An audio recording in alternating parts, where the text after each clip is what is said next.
জানি রানী হলো কেমন করে তালালে বাবুর কাছে বড় গায়ে দেখতে কেমন ছিল ফর্সা কালো ছিল দেখতে কেমন ছিল ফর্সা কালো ছিল স্বামী সন্তান ছাড়া কেউ তো দেখে জানি হতে চাও যদিও নারী বড় খুশি সহ মা জননী জানি হতে চাও যদিও নারী कोई दुखी छिलो हसरत अली पारो नगीने दे रुतन शनी तो फातिमा और पंचोजा तो फातिमा और पंचोजा शामी छिलो तारे नयने मनी जानी होते जाओ जजियो नारी और खुशी सह मा जजनी जानी होते जाओ सब দেখছে তাই না মেয়েদের তো পর্দা করা উচিত গজল শোনা ফরজ নয় পর্দা করা ফরজ অর্থাৎ এখানে এত মায়েদের চাপ আমরা বলতে পারলাম না নইলে আমরা বলতাম আলাদা করে একটা পর্দা করে একটা সাইডে দেওয়ার জন্য যেহেতু আম্মাজান ফাতেমাকে একটুখানি স্মরণ করে দেখেন যে ফাতেমা পেটে ভাত নেই খাওয়া নেই সেই ফাতেমা কতটা কষ্ট করেছে সেই ফাতেমা কেমন পর্দা করেছে এক ছন্দ শোনাচ্ছি পর্দার বিধান যেহেতু মনে পড়ে গেল তাই এক ছন্দ আপনাদের জন্য শোনাচ্ছি মা ফাতেমার পর্দা আমার ঘরের ফাতেমাদের পর্দা কবি লিখে দেখেন জান্নাতি হতে চাও যদিও নারী বড় খুশি সহ মা জননী জান্নাতি হতে চাও যদিও নারী বড় খুশি সহ মা জননী শোনা শোনা ও মা বোনেরা শোনা শোনা ও মা বোনেরা কেমন ছিল মা ফাতেমা জননী জান্নাতি হতে চাও যদিও নারী বড় খুশি সহ মা জননী জান্নাতি হতে চাও যদিও নারী বড় খুশি সহ মা জননী শোনা শোনা ও মা বোনেরা শোনা শোনা ও মা বোনেরা কেমন ছিল মা ফাতেমা জননী জান্নাতি হতে চাও যদিও নারী বড় খুশি সহ মা জননী জান্নাতি হতে চাও যদিও নারী বড় খুশি সহ মা জননী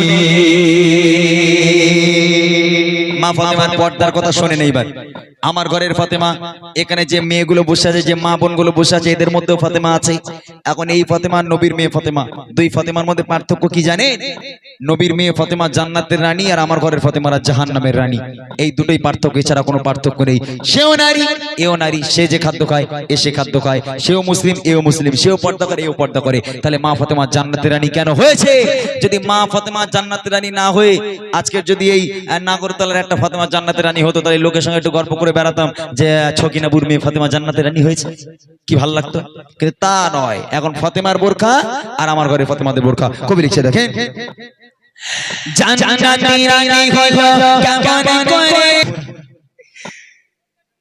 একটা মাত্র বোরখা ফাতেমার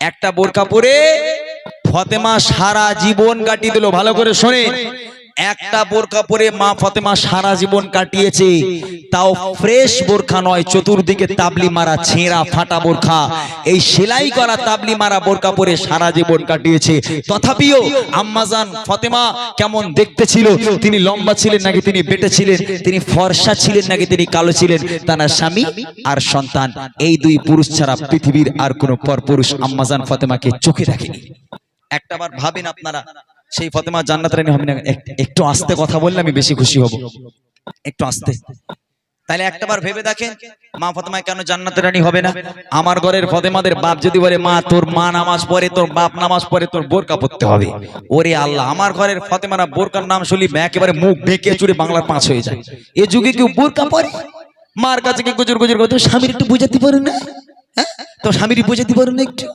কলেজে যাবো বোরকা পরে কেউ যায় কত সময় পেলাজু ফেলাজু কি কলজের মাথা সব পরে যায় ওই সব না পরে বোরকা পরে কেউ কলেজে যায় আহা বাপ বলছে মা তুমি যাই করো তাই করো মা, তোমাকে বোরখা পরতে হবে।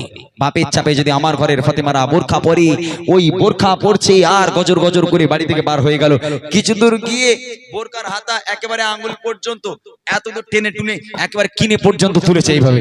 বান্ধবীরা জিজ্ঞেস হ্যাঁ তোর ওই হাতা অত দূর তুলেছিস কেন, বাজে দেখাচ্ছে না মা? বলে আল্লাহ সাদা চামড়া দিচ্ছে কি জন্য? লোক যদি না থাকে তাহলে কি আমার বিয়ের প্রস্তাব আসবে বল? লোক বলো মেয়েটা কালো তাই বোরকা পরেছে। আহা, মা ফাতেমা কেমন নারী ছিল, লম্বা ছিল নাকি তিনি বেটে ছিল, তিনি ফর্সা ছিল নাকি কালো ছিল, স্বামী আর সন্তান এই দুই পুরুষ ছাড়া পৃথিবীর আর কোন পরপুরুষ আম্মাজান ফাতেমাকে কখনো চোখে দেখেনি, তাই তিনি জান্নাতের রানী। কবি লিখছে জান্নাতের রানী হলো কেমন করে দেখতে কেমন ছিল, ফর্সা কালো ছিল দেখতে কেমন ছিল, ফর্সা কালো ছিল, স্বামী সন্তান ছাড়া ও দেখেনি। জান্নাতি হতে চাও যদিও গোনারি, মরদ বসিত হও মা জননী। জান্নাতি হতে চাও যদিও গোনারি, মরদ বসিত হও মা জননী। শোনা শোনা ও মা বোনেরা, শোনা ও মা বোনেরা, কেমন ছিল মা ফাতেমা জননী। জান্নাতি হতে চাও যদিও গোনারি, মরদ বসিত হও মা জননী। জান্নাতি হতে চাও যদিও গোনারি, মরদ বসিত হও মা জননী। প্রথম নাম্বার গেল বোরখা, দ্বিতীয় নম্বর স্বামীর খিদমত। এই ভাইদের যাদের বিয়ে হয়েছে, এখানে অনেক ভাই আছে যারা বিয়ে করেছে, তাদের বউ এখানে আছে। এবার মান সম্মানে কারা পারবে, বউয়েরা না ভাইয়েরা পারবে, গজলের মাধ্যমে আমি জানি না, যে কোনো একজনকে আমি ঠাসবো। মা ফাতেমা স্বামীর খিদমত কত সুন্দর করতো, আমি গজলের মাধ্যমে শোনাবো। আর আঙ্গা ঘরের ফাতেমারা স্বামীর কেমন খিদমত করে সেটাও শোনাবো। শোনেন মা ফাতেমা স্বামীর খিদমত কেমন করে করতে। হযরতে আলী এত গরিব মানুষ, ফাতেমাকে একটা শাড়ি কিনে দেওয়ার মতো ক্ষমতা নেই। ভালো করে শোনে, জীবন বদলে যাবে। এত গরিব, মা ফাতেমাকে একটা শাড়ি কিনে দেওয়ার ক্ষমতা নেই। এক বেলা এক মুঠো ভাত তুলে দেবে ফাতেমার গালে, সে ক্ষমতা আলীর ছিল না। মা ফাতেমা একটা দিনের জন্য স্বামীর কাছে এসে চোখে চোখ রেখে বলেননি যে আপনি আমার স্বামী হওয়ার যোগ্য না। কেন না? আপনি আমার একটা শাড়ি কিনে দিতে পারেন না, একবেলা খাওয়া দিতে পারেন না, কিসের স্বামী, কেমন স্বামী আপনি? মা ফাতেমা কখনো হযরতে আলীর চোখে চোখ রেখে কথা বলেনি, সব সময় শুকরিয়া আদায় করেছে। আমার স্বামী আমাকে যেভাবে রেখেছে আমি ফাতেমা খুশি, আল্লাহর শুকরিয়া আদায় করেছে। পেটে ভাত নেই, একটা বোরখা দ্বিতীয় নম্বর কাপড় কেনার ক্ষমতা নেই, তারপরেও ফাতেমা কখনো স্বামীর চোখে চোখ রেখে কথা বলেনি। এটাই তো ফাতেমা। আর আমার ঘরের ফাতেমা, ধরে নেন ভাইদের মধ্যে কেউ একজন রাজমিস্ত্রি কাজ করে, সকাল 8টার সময় এক মুঠো কাঁচা লঙ্কা পেঁয়াজ দিয়ে পান্তা খেয়ে ওই সাইকেল নিয়ে গুড়গুড় করে বেরিয়ে গেল, গিয়ে সেই আউটসাইডে কি একেবারে ছাদের উপরে ফ্ল্যাটের উপরে কাজ হচ্ছে, রাজমিস্ত্রি কাজ করে, জোগাড়ের কাজ করে, একেবারে রিস্ক নিয়ে বৃষ্টিতে ভিজে রোদ্দুরে পুড়ে কাজ করছে। সন্ধ্যা হলো, হাত পাতলো, ঠিকাদার তাকে 500 টাকা 400 টাকা দিল। ওই 400 টাকা নিয়ে যে রাজমিস্ত্রি কাজ করে তারও বউ আছে এবং সে তার বউকে ভালোবাসে। একটা রাজমিস্ত্রির মনেও তার বউয়ের প্রেম আছে, তো সে বউয়ের জন্য যদি একটা শাড়ি কিনে 400 টাকা দিয়ে 1 টাকা কাছে রাখলো না, আমার বউকে অনেকদিন কিছু দেওয়া হয় না, আজকে একটা গিফট করি, বউ খুশি হবে। আহা, সেই রাজমিস্ত্রি ছেলে একটা 400 টাকা দিয়ে শাড়ি কিনে মন আনন্দে একেবারে উৎফুল্ল হয়ে আজকের সাইকেল চালিয়ে চালিয়ে চালিয়ে চালিয়ে বাড়ি এলো। সাইকেলটা রেখে আগে ফাতেমাকে ডাকছে, ফাতেমা, হে ফাতেমা, আঙ্গা ঘরে ফাতেমা, ওইরকম করে দেখতেছ কেন, বুদ্ধি ধরেছ তোমার? লাউদিনী ঠালা, স্বামীটাকে তো ওইরকম করে জবাব দিতে হয়। বলে এই দা শোন, জীবনে তোর কিছু দিতে পারলাম না, আজকের কাজ করে মনটা খুব খারাপ লাগছিল, 1 টাকা পকেটে রাখিনি, 400 টাকা পেয়েছি, তোর জন্য শাড়ি এনেছিলি, একটা তোর জন্য শাড়ি এনেছি, তুই শাড়ি ঠালে। আহা, আমাদের মোটামুটি বোনেদের বা ভাবিদের একটু গিফট করলে, বউদের গিফট করলে খুব খুশি হয়। তার স্বামী যখন শাড়ি এনেছে তখন মনটা নরম হলো, বউর যাক আমার গিফটে স্বামী আমার জন্য শাড়ি এনেছে। এখন শাড়িটা নিয়ে উল্টে পাল্টে ভালো করে দেখলো, দেখার পর চোখ দুটো আমরা আমরা করে স্বামীর দিক তাকিয়ে বলে, এটা শাড়ি? বলে কি হয়েছে না, ওরম বলতেছিস কেন, কি হয়েছে? বলে তোমার মরা বাপের কসম কত লিচে বলো? বলে বললুম তো 400 টাকার কাজ করেছি, 1 টাকা বিড়ি খাওয়ার টাকাও রাখিনি, পুরো তোর জন্য শাড়ি এনেছি। তখন আঙ্গা ঘরের ফাতেমা মোটামুটি এবার গালাগালি শুরু করবে আস্তে আস্তে। ওদের গালাগালি বাপরে বাপ, সে কান্দে রক্ত বেরিয়ে যাবে একদম, তাই না?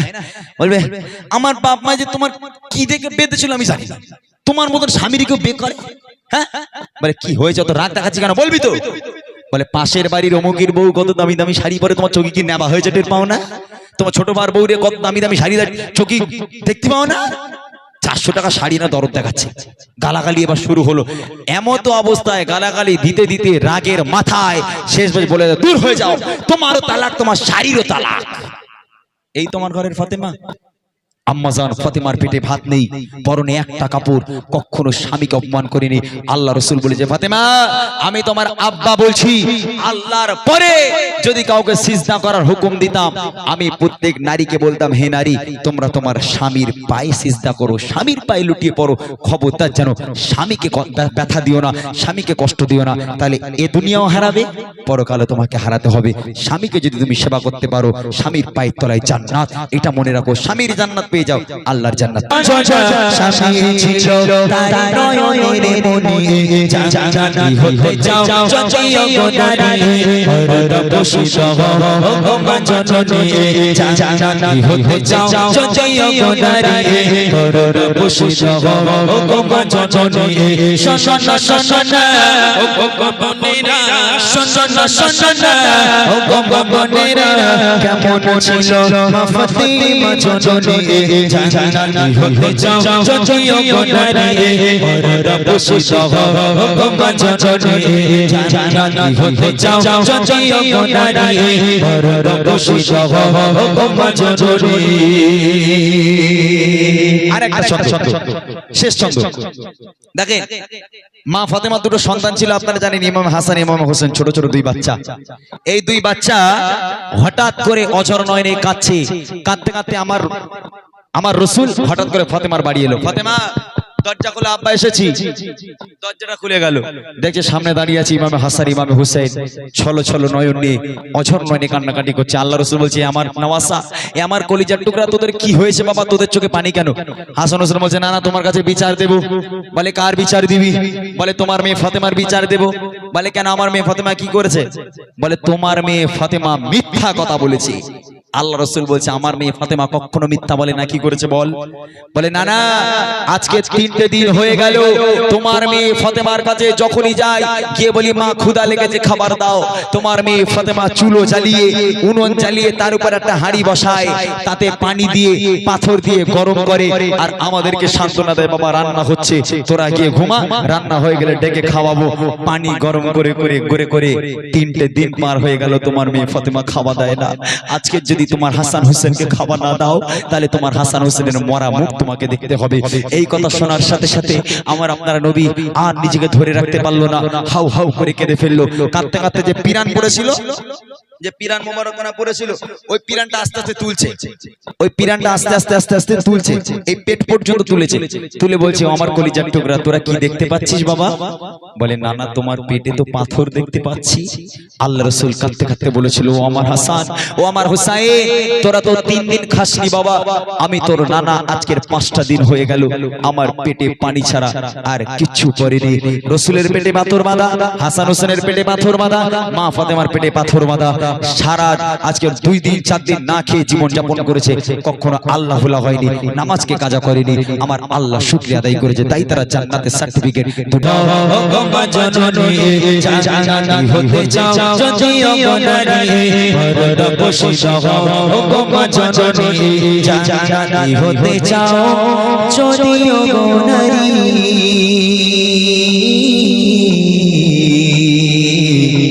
পর্দা বসিয়ে দাও ও গো মা